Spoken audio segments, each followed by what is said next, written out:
میرے پیارے آقا صلی اللہ علیہ وسلم کے پیارے دیوانوں، قربانی کے حوالے سے آپ پہلا مسئلہ دیکھیں تو آپ اور ہم جب جانور ذبح کرنے کے لیے تیار ہوتے ہیں تو یہی تو پڑھتے ہیں، انی وجہت وجہی للذی فطر السماوات والارض، پڑھتے ہیں نا؟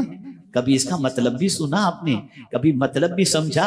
نہیں، مطلب تو صرف اتنا ہے جلدی جانور ذبح اور کلیجی گھر پہنچے اور پکا کر کے کھا لیں، یہی تو مطلب ہوتا ہے۔ سنو اس آیت کریمہ کا اور اس جملے کا مطلب کیا ہے؟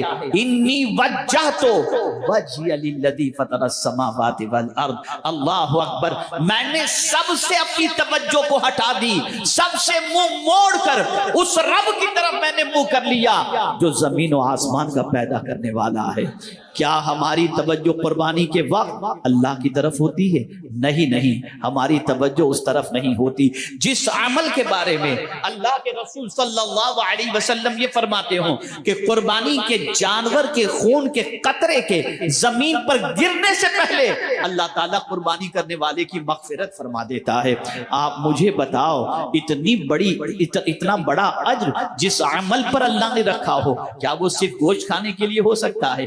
نہیں، آئیے میں قرآن کی روشنی میں سمجھاؤں، پیغام قربانی کو سماعت کریں کہ قربانی کا پیغام کیا ہے۔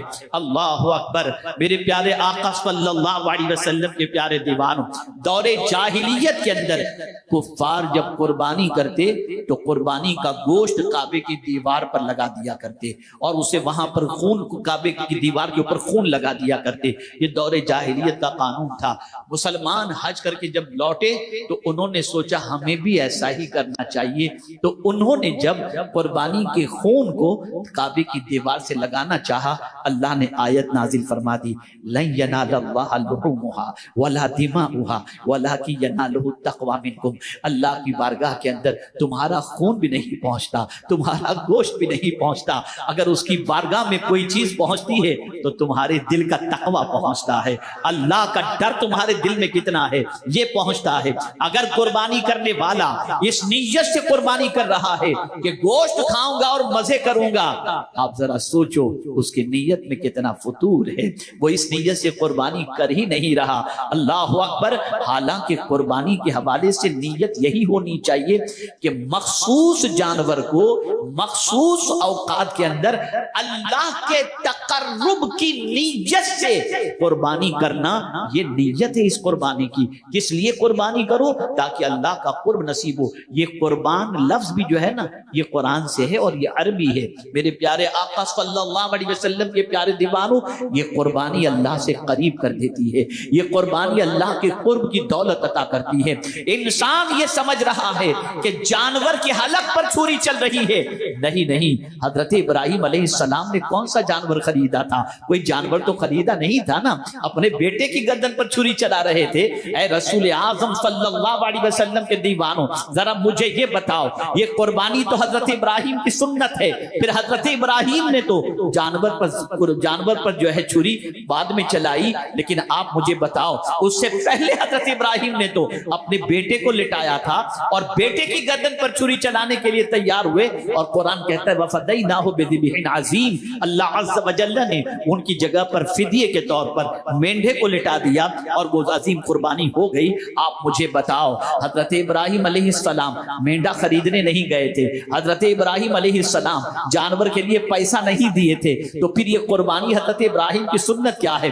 جواب ملے گا، حضرت ابراہیم اپنے لخت جگر کی گردن پر چھری چلا کر یہ درس دے رہے ہیں کہ سنو، جس سے تمہاری محبت ہے ان ساری محبتوں کو خدا کی محبت سے بڑھ کر نہیں رکھنا۔